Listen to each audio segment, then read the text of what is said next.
There are plenty of ways to make money online, but none quite like becoming a YouTube celebrity. Making money through YouTube not only means you have a very stable source of large income without putting in that much work, but it also means achieving some measure of actual fame. If you make it big on YouTube, people will recognize you in the street, and it can even end up leading to other opportunities for your business. This is how celebrities are made in the digital age, so why not get involved? Of course, this is not what a YouTube celebrity will actually tell you. They'll say they've got it hard, that making content for YouTube is more difficult than it looks, and Google takes most of their commission. This may be true, but at the end of the day, they're still often making a video a day maximum, and often only a video a week, and they're still making huge amounts of money for talking on camera about something they love. But don't get me wrong, none of this is to say that becoming a YouTube celebrity is a get-rich-quick scheme, not by any stretch of the imagination. In fact, making money on YouTube is not easy at all, and there is a definite skill to this and a fair bit of luck involved too. A lot of people work incredibly hard at their YouTube content for years, never to see any real returns on it. So the question is, how do you go about exploding your content and building an effective business model on YouTube? How can you become the next big YouTube sensation? And what if you don't have a dashing camera smile? This video series is the answer.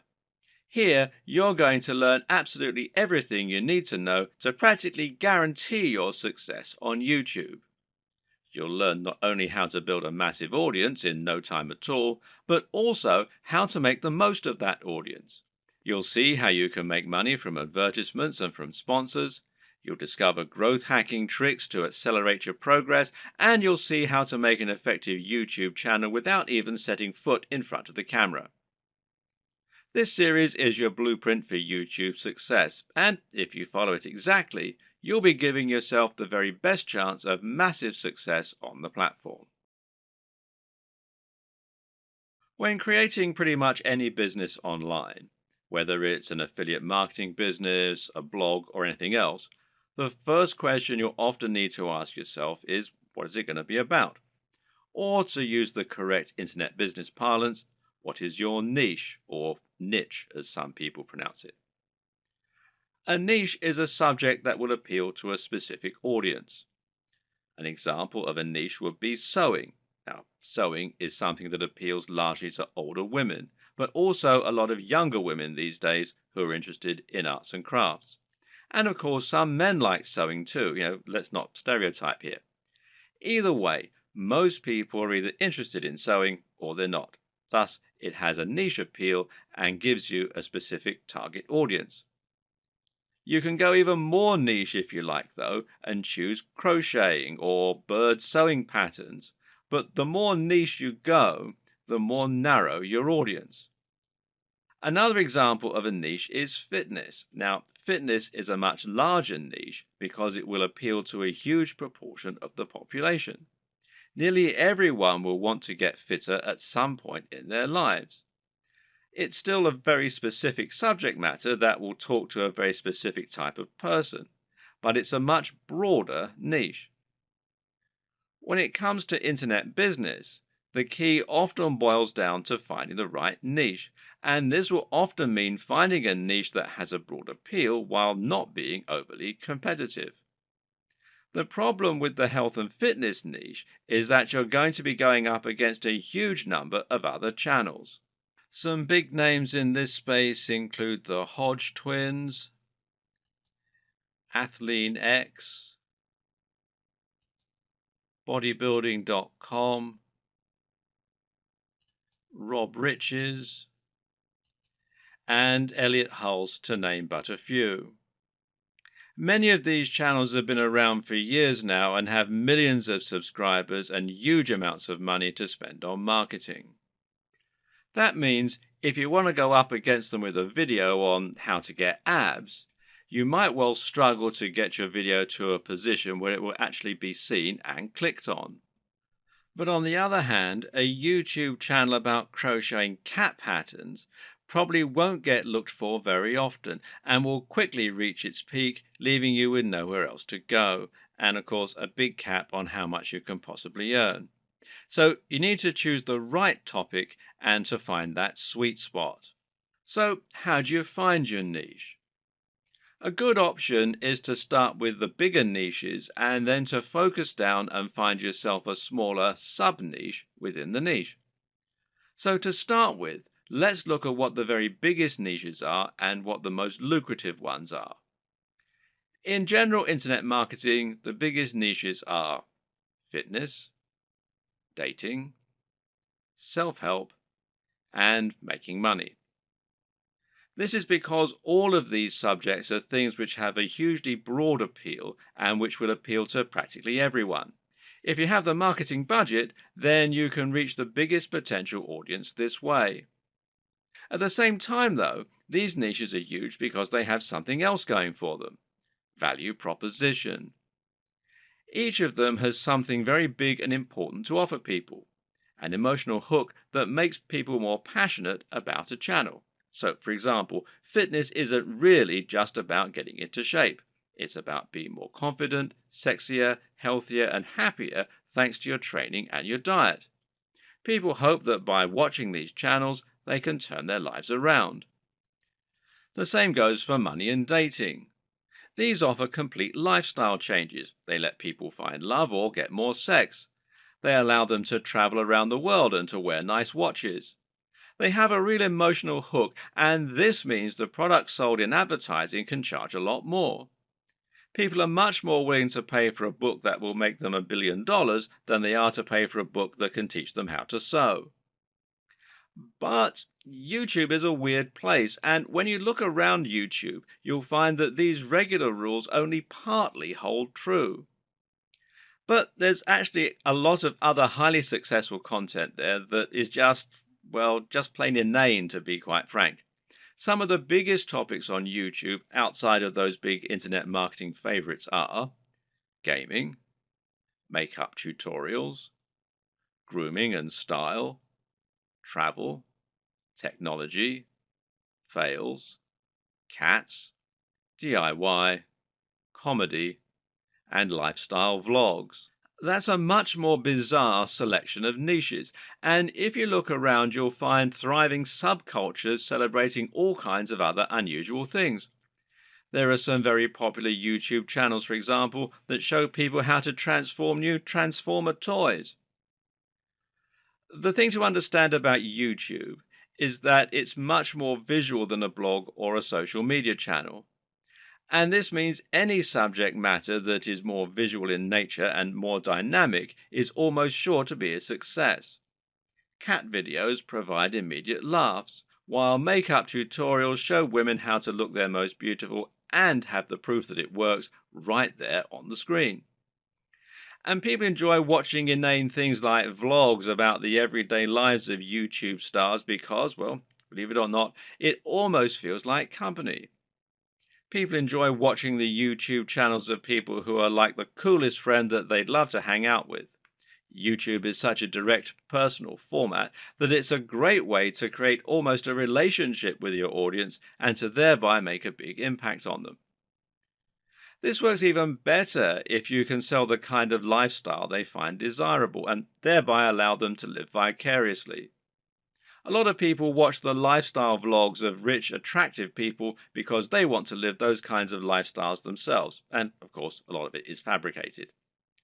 Meanwhile, watching someone else play a video game and providing a commentary can be a way to recreate the feeling of hanging out with your mates while playing GoldenEye on the N64 in your youth.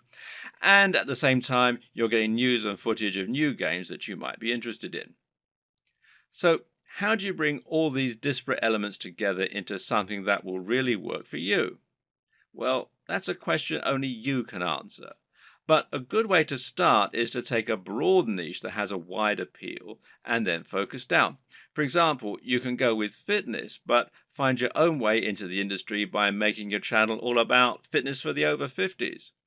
This is a brilliant way to offer something a bit different and a bit unique, and thereby stand out from the crowd while still having that value proposition and universal appeal.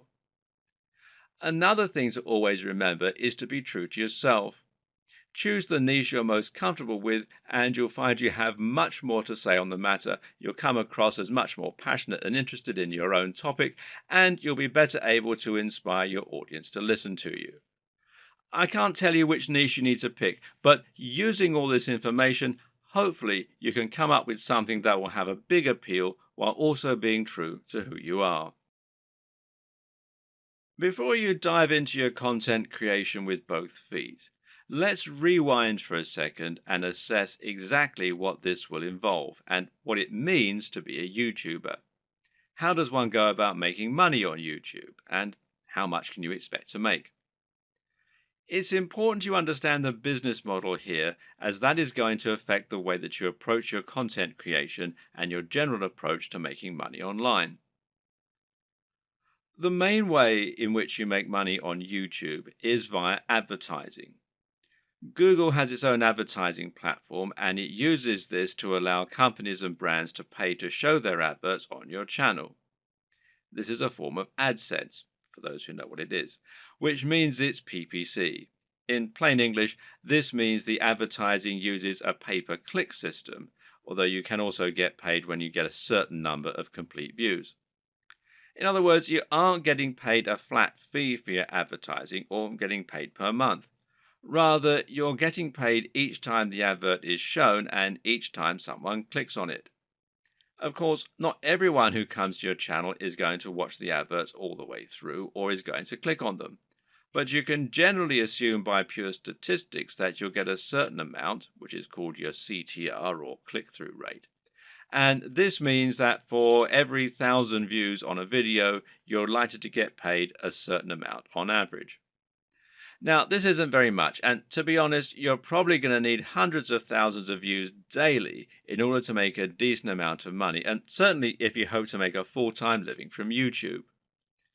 But it can be done, and you can get there, if you're willing to not only work hard, but also work smart.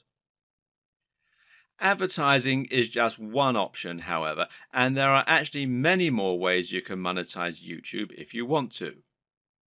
One great example is just to promote a product of your own and sell that. If you can create an ebook, a clothing line, or anything else, you can promote that using your channel and drive sales. And this will work very well if you can focus on that value proposition and promoting the lifestyle as we've discussed earlier. Don't have a product? Well, no problem. You can promote products other creators have made and earn a commission on the sales. This is called affiliate marketing, and it pairs particularly well with YouTube, seeing as you can be very persuasive when people actually get to see you talking about the product in person, and you can even demonstrate it right on the screen. And finally, you can try and get sponsorship deals. Now, this works very well if you're in a visual medium like fitness, where it's common to get sponsorship from clothes manufacturers, supplement producers, and even companies that make training equipment. You can then demonstrate the products that you're promoting in your videos, and that way you can get a lot of exposure for them. Often these companies will pay per video, while in other cases they might pay a monthly fee, which is up to you to work out with them. Consider these factors and the type of monetization strategy you intend to use at the time that you create your channel idea. Different subjects will make it easier or harder to find sponsors, and generally, a bit of pre-planning can go an awfully long way. The best way to make money on YouTube and become a massive YouTube celebrity is to actually get out in front of the camera and speak to your audience in person. You want them to get to know you, and you want to put your personality across in your videos. This will help to make you considerably more persuasive while simultaneously giving you many more options in terms of what you can create. And if you're going to do that, there's some crucial equipment and software you're going to need to invest in. This can be somewhat expensive, but if all goes to plan, it will pay for itself over time and it will be money well spent. Just as a note here, if you're not comfortable going in front of the camera, you can still be very successful with a YouTube channel, and this will reduce what you need to invest in.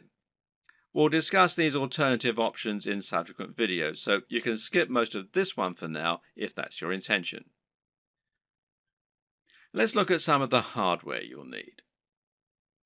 Of course, the most basic hardware you're going to need is a camera, and this is what you'll use to capture your footage, and that means the quality of the camera is going to directly influence the quality of your videos. There are numerous factors to consider in this case.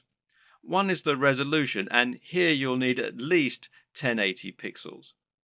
For now, most people still do not have a 4K display, meaning that you don't need a 4K camera, and 4K creates very large video files which are hard to move around and edit.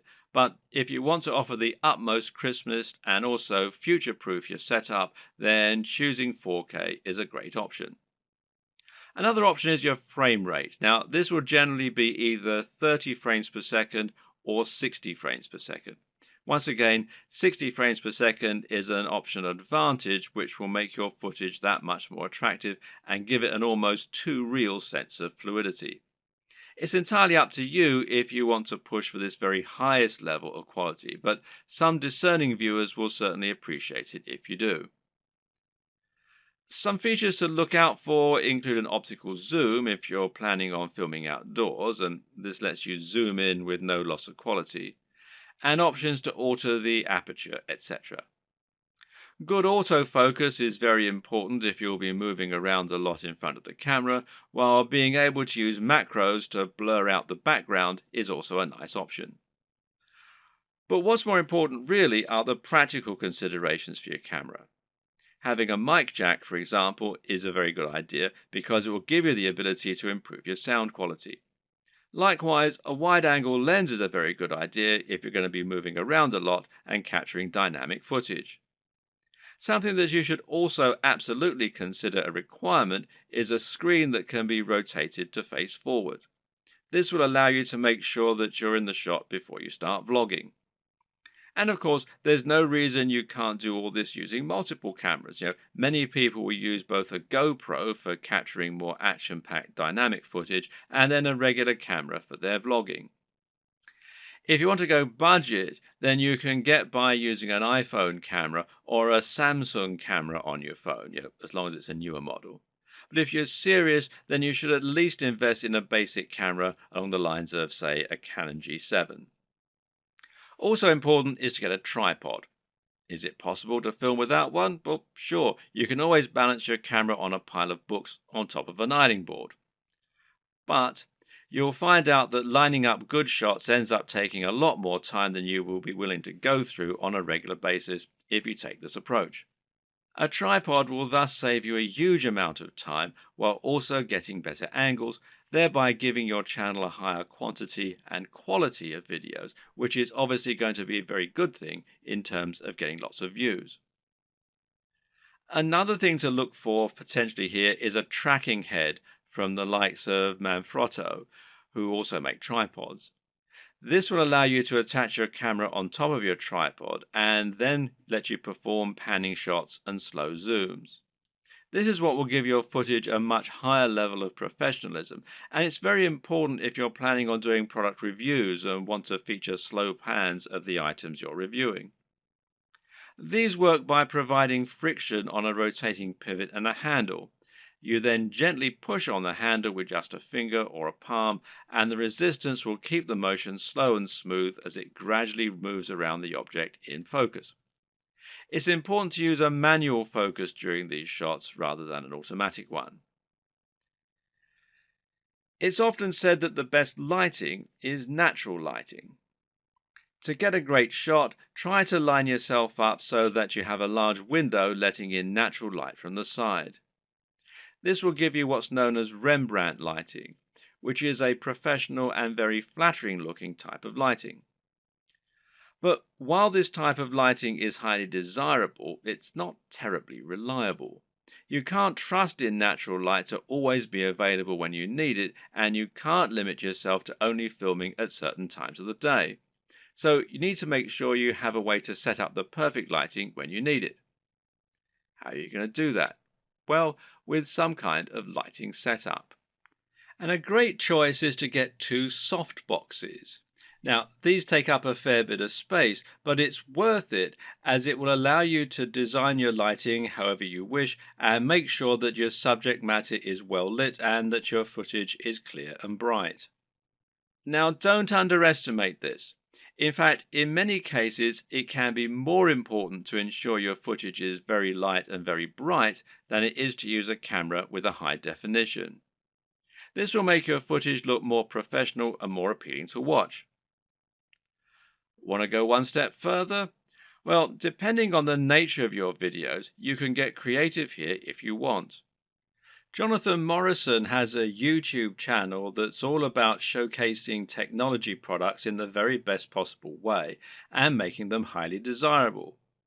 This gets him a lot of views and helps him to sell a lot of affiliate products, which of course means that manufacturers are happy to work with him and to supply free products for review.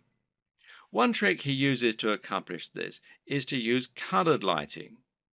He'll often light phones and other gadgets in a bright pink, green or purple hue on a white background, which makes them look more modern and more crisp, especially with his high-quality video equipment. The great thing is that colored bulbs are actually very affordable, so this is something you can mimic fairly easily yourself, should you want to.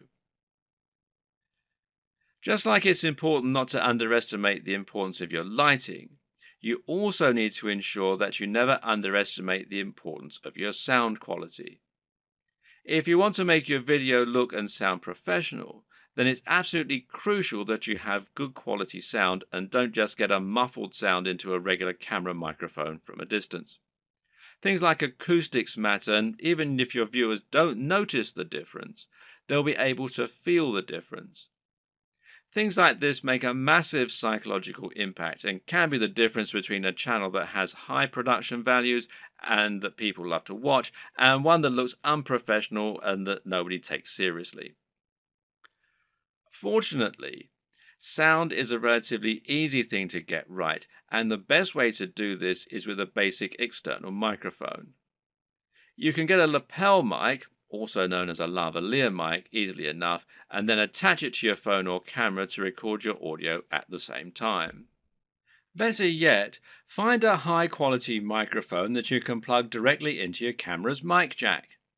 The Blue Yeti Snowball microphone is one of the most popular choices among YouTubers right now, and it is a very affordable option that will provide a crisp and clear sound quality very easily. As well as hardware, you'll also need to invest in some basic software and other intangibles. The most obvious thing here is your editing software, which you're going to use to take your footage and turn it into something that has a narrative structure and that's actually fun to watch. There are plenty of options here, which include Sony Vegas, Final Cut Pro X, iMovie, and Adobe Premiere with After Effects. Your choice will depend on personal preference, budget, and your computer. But either way, you will need a professional editing suite in order to make your videos look the part. This is what you'll use to cut and stitch together your footage, and it's what you'll use to add things like music and logos. There are numerous graphics you'll also want to add to your videos. For example, you'll probably find you need some kind of logo to overlay on top of your videos if you want to build a brand. This is important as it will help to ensure people know who you are and that your videos and content are from the same creator. A good logo should be coupled with a good name, and ideally, the two together should be enough to communicate everything new viewers need to know about your brand. If you get this just right, then people should be able to tell from those things alone whether they be interested in your channel and potentially subscribe with no further information. Other graphics will also come in handy. For example, you might want to use bottom thirds, which you will overlay on top of your video as a way to annotate what's happening on the screen. Then you might want to find some stock images that you can use to illustrate points that you're making or that you can use in conjunction with your recorded footage. On top of this, you'll need to look into video and sound for your videos. One important thing here is a video opener, which is a short clip that will play at the start of your videos and help you to further cement your brand while indicating that the video has started. Music can be very useful and will allow you to make your videos a lot more engaging while also being able to invite emotional responses. So, where do you find all these extra materials? One answer is to pay for your materials to be created on a site like Fiverr or Upwork. These sites will allow you to find freelancers who can create your materials for you and make them look very professional. Again, it's a small investment, but it's very much worth it, seeing as how much use you'll be getting out of these things. So once you have your equipment, you're ready to start creating your footage and uploading it to YouTube. So what's the average day like for a YouTuber? How do you go from start to finish and save yourself as much time as possible?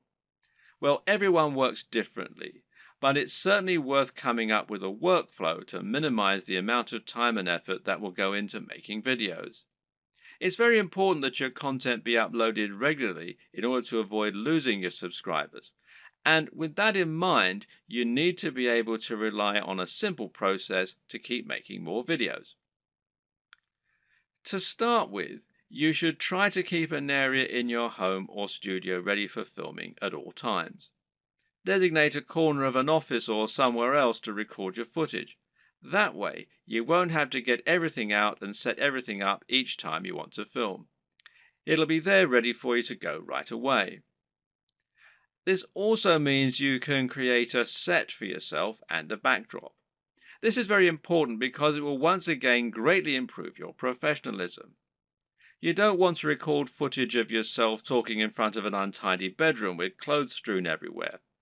Nor do you want to record in an untidy office or any other part of the home that just looks like someone's house, unless of course your niche is about something for the home. Rather, your aim is to make a professional looking set that will help to reinforce the lifestyle that you're trying to promote. Now, this might mean that you set up an area in your home to reflect what you're trying to say about yourself, and this could be a very clean and modern looking desk setup, for example, or it could be lots of comics and film merchandise. Another option is to use a completely white background, which is achievable with your lighting equipment and a white wall or even a bedsheet pulled taut, or to print out a large canvas or poster that you can use for your backdrop. Or you can use a system called chroma key and insert a background in post-production. Whatever you eventually decide, just make sure you have everything right where you need it, and you know just where to stand, and you have somewhere to prop a script. A good tip is to write yourself something of a script before you start, but to be generally quite relaxed in the way that you stick to this script. It's fine to work from it rather than reading it out verbatim.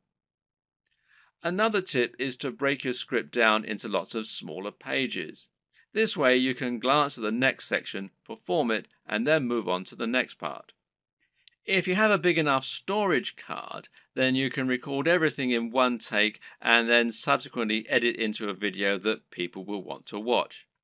But to do this, you also need to make it as easy as possible for yourself.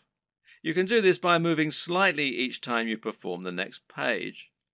This will not only help you to see when you got the take right when looking at the footage in the editor, you'll know that the take just before you moved was the right one, but it'll also make it much more dynamic video as you'll be moving position on the camera as you speak. This makes it easier to edit in cuts too, as when you cut, you need to either keep your position the exact same or make it purposefully very different. You can't just move slightly, as this will look like an awkward twitch. Another tip is to clap at the start of each new section. Why? Because that will make it easier for you to see the audio spike in the editor. One more. When recording your footage, always leave long spaces before and after each take, and generally record much more than you think you're going to need. This will give you more to work with in editing.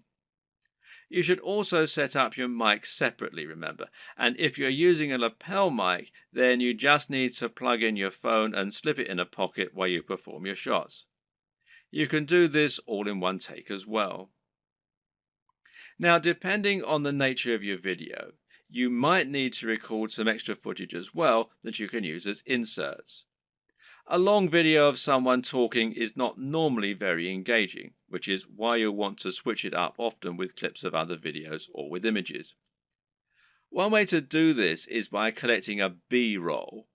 Now, this is insert footage of the product you're reviewing, of your location, or of anything else that is related to your subject matter. The way you'll then use this is to have your audio running continuously in the background and then switch the footage of you speaking for footage of your products or of the environment. Collecting B-roll is a definite skill and will involve using the tracking head and tripod as discussed earlier. Try checking out technology videos from the likes of Android Authority, Techno Buffalo, and The Verge, amongst others, and you'll find they always include shots of phones and computers next to pen and paper, or by running water, or in the middle of grass and plants. In any case, the environment helps to showcase the beauty of the design and engineering, and it makes the shot more interesting, than just a simple shot of a phone in someone's hands. This shows off that lifestyle again, and it makes everything look attractive and desirable. Once again, you can always record more than you think you're going to need. You've been surprised of just how quickly you can run out of B-roll while talking, so get as many shots as you can possibly think of. You can also use other types of insert footage. For example, you might want to use footage of yourself working out while talking about fitness, or you might want to use clips from other YouTube videos, being careful about copyright, of course. The latter you can accomplish by using various tools that allow you to download YouTube videos. A good choice is Hyper for YouTube, which you can download for free from the Windows Store. There are all manner of other ways to collect fun footage too. How about using a time-lapse, for example? Timelapse Pro is an app for Android, iOS and Windows, and it's perfect for creating time-lapses of all kinds of things. Once everything is done, you're ready to edit your video. Open it up in your chosen video software and import it along with all the additional graphics, sounds and other materials you intend to use. You now want to sync up your audio to your video, and most programs offer easy ways for you to do this. In Adobe Premiere, for example, it's a simple matter of right-clicking on both and then selecting Synchronize and then by audio track. Now the audio will be in sync and you can just put the video on mute so that it's replaced by the high-quality audio you recorded separately. Now just link the audio and the footage so that any edits you make will affect both, as though they were recorded at the same time from the start. You'll want to line all this up so that you have all your footage in order and so that there are no awkward pauses. It's also important to keep things moving and to keep things dynamic all the way through. If you're using lots of B-roll, then you should make sure you move from panning shot to panning shot. It should never be motionless or you'll lose focus. So make sure that you record lots of footage so that you have lots to work with, but then edit heavily too so that you're losing lots of it. Once everything is in order and the sound is lined up, you can then start to insert your extra footage and lay this over the top, intersperse it. Normally, you'll keep the audio going continuously and just cut back your video as you do this. If you watch the aforementioned Android Authority videos, then you'll notice that they tend not to have much of themselves talking at all. They have a clip at the start and at the end, and perhaps one or two in the middle, and the rest is all B-roll. Finally, try adding the video opener, any bottom thirds, and your logo and your music, and make sure that you get the audio balance right with the music, and consider using a small introduction before the opener. These final touches will give your video a real air of professionalism while helping to really drive home your branding. Now you just need to save your video in a format that YouTube likes, such as MP4, and then start to upload it to your YouTube account. All this can take a fair bit of time, so be sure to leave yourself time unless you have a really fast connection. And this will be even truer if you're using 4K footage. A tip is to use Chrome to upload. Google made Chrome and they own YouTube, so the two play nicely together. If your upload is interrupted and you're using Chrome, then you'll be able to resume it from where you left off later on, even if the computer's been turned off. While your video uploads, you can use the time to fill out a few of the extra details that YouTube requires from you. YouTube will ask if you want to monetize your video with ads, for example. And of course, the answer is yes, as long as you aren't overtly selling anything in it. Likewise, you'll be able to write your title, your description, and your keywords. Make sure that your title is descriptive of your video, while also being something that people will want to search for and something that people will be tempted to click on when they see it. We'll go into this in more detail in a subsequent video. Finally, make yourself a thumbnail to act as the image that people are going to see before they click on your video.